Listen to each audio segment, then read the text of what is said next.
Assalamualaikum warahmatullahi wabarakatuh. Perkenalkan, nama saya Komarudin G1C061057, Universitas Bengkulu, Fakultas Teknik Mesin. Baiklah, saya akan menjelaskan tugas proses permesinan yang berjudul Optimasi Parameter Proses Permesinan CNC Milling terhadap kekasaran permukaan kayu jati dengan metode Taguchi.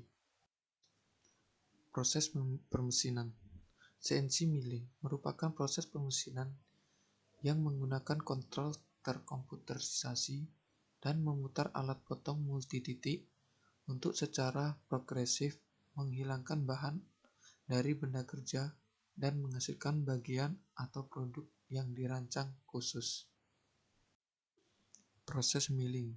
Proses permesinan milling adalah proses penyayatan benda kerja menggunakan alat pemotong dan dilengkapi mata potong jamak yang berputar. Proses penyayatan dengan gigi potong yang banyak yang mengitari pahat ini dapat menghasilkan proses permesinan lebih cepat. Adapun manfaat proses milling. Yang pertama, memfresh rata, memfresh bertingkat, memfresh bidang miring, proses pelubangan atau pengetapan, proses memfresh bentuk. Adapun rumus rata-rata aritmetik.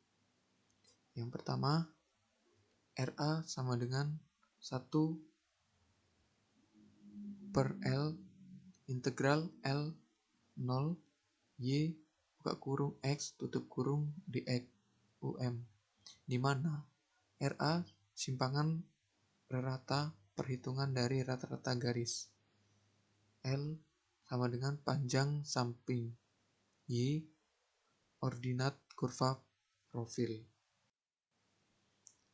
Adapun rumus interval kekasaran permukaan rata-rata, yaitu NEFF sama dengan jumlah total eksperimen per 1 plus jumlah derajat kebebasan perkiraan RA.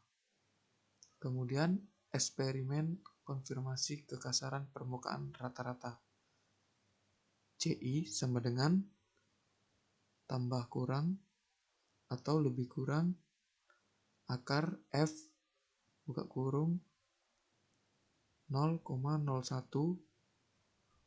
banding 2 banding 18 tutup kurung kali MS E kali buka kurung 1/N EFF ditambah 1/R tutup kurung.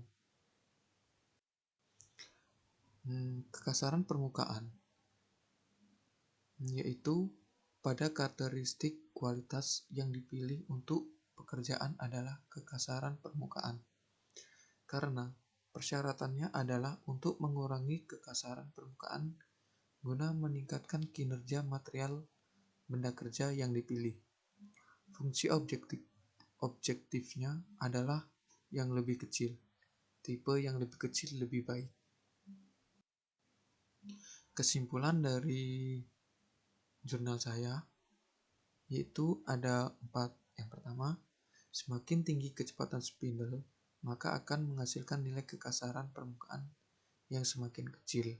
Sebaliknya, semakin rendah kecepatan spindle, maka akan menghasilkan nilai kekasaran permukaan semakin besar. Kedua, semakin tinggi laju pemakanan, maka akan menghasilkan nilai kekasaran permukaan yang lebih besar. Yang ketiga, semakin tinggi ke dalam pemakanan, maka akan menghasilkan nilai kekasaran permukaan yang semakin besar. Sebaliknya, semakin rendah kedalaman pemakanan, maka akan menghasilkan nilai kekasaran permukaan yang lebih kecil. Semakin kering kayu kaitannya dengan arah pemotongan kayu, arah longitudinal, radial, dan tangensial, maka akan menghasilkan nilai kekasaran permukaan yang lebih besar. Terima kasih, itulah hasil presentasi saya. Lebih dan kurangnya saya mohon maaf. Wassalamualaikum warahmatullahi wabarakatuh.